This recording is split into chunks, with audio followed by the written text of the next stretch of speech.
आदमी एवं पक्षी।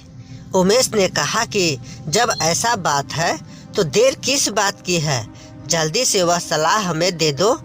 तब पक्षी ने बोला कि मैं आपको पहला सलाह तभी दूंगा जब आप मुझे जाने देंगे, दूसरा तब दूंगा जब मैं उस पेड़ तक उड़ जाऊं, और तीसरा तब दूंगा जब मैं पेड़ के बहुत ऊपर तक उड़ जाऊं। नमस्कार दोस्तों, हमारे इस YouTube चैनल में आपका स्वागत है। एक गांव में उमेश नाम का एक आदमी रहता था। उमेश एक बार एक जंगल में घूम रहा था और उसने देखा कि एक बहुत ही सुंदर विदेशी पक्षी आराम से बैठा हुआ है। उमेश उसे एक पालतू जानवर के रूप में रखना चाहता था और उमेश ने पीछे से पक्षी की ओर जाकर उसे झट से पकड़ लिया। पकड़े जाने पर पक्षी ने उमेश से बात करना शुरू कर दिया और पक्षी ने उमेश से कहा कि कृपया मुझे छोड़ दो, मैं आपको 3 मूल्यवान सलाह दूंगा जो आपके जीवन को बदल सकते हैं। उमेश ने कहा कि जब ऐसा बात है तो देर किस बात की है, जल्दी से वह सलाह हमें दे दो।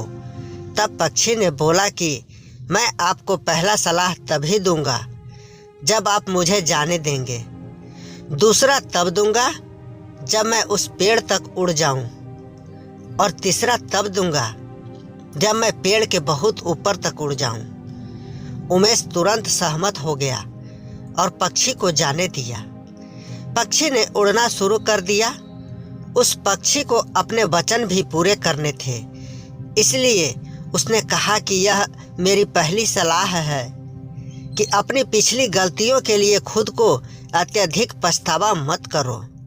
जैसा कि उमेश ने उस पर विचार कर रहा था कि पक्षी उड़ गया और एक पेड़ पर बैठ गया और पछता रहा था कि पक्षी वापस आएगा या नहीं।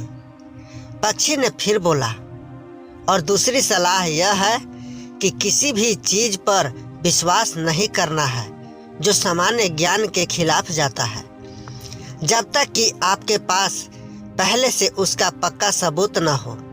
अब पक्षी पेड़ के बहुत ऊपर तक उड़ा और हंसने लगा और उमेश से कहा कि तुम मूर्ख हो, मेरे शरीर के भीतर 2 बड़े गहने हैं। अगर तुमने मुझे रखा होता और मुझे जाने देने के बजाय मुझे मार डाला होता तो आप इन कीमती रत्नों के मालिक होते और तुरंत धनवान बन जाते।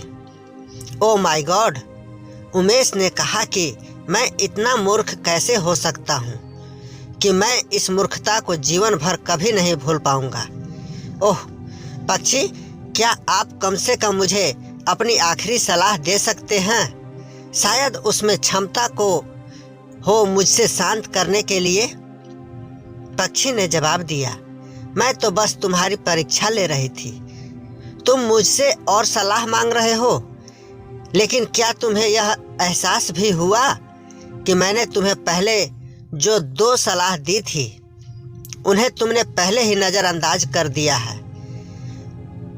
पहले मैंने तुमसे कहा था कि पिछली गलतियों के लिए अत्यधिक पछतावे से खुद को पीड़ा मत दो, और फिर तुमने मुझे जाने देने के लिए खेद के साथ खुद को पीड़ा दी। और दूसरा मैंने तुमसे कहा कि उन चीज़ों पर विश्वास मत करो जो सामान्य ज्ञान के खिलाफ जाती है, जब तक कि प्रत्यक्ष प्रमाण न हो। और तुम यह विश्वास करते हुए कि मेरे जैसे छोटे पक्षी के अंदर 2 बड़े रत्न हो सकते हैं। लेकिन आपने मुझसे अब तीसरी सलाह मांगी है, तो यह है कि यदि आप वह लागू नहीं कर रहे हैं जो आप पहले से ही जानते हैं, तो उसका मतलब अगर आप जो कुछ नहीं जानते हैं उसे पाने के लिए इतने इच्छुक हैं। यह बोल करके पक्षी उड़ गया। इसलिए इन 3 चीज़ों को कभी न भूलें जो हम सभी गलतियां करते हैं। अपने आप को बहुत कठोर मत बनो, और जो पहले ही हो चुका है उसके लिए खुद को दंडित न करते रहो। दोस्तों, कहानी अगर आपको पसंद आई है तो आप इसे शेयर ज़रूर करें और कमेंट करके हमें भी बताएं। पूरा वीडियो देखने के लिए आप सभी को बहुत बहुत धन्यवाद।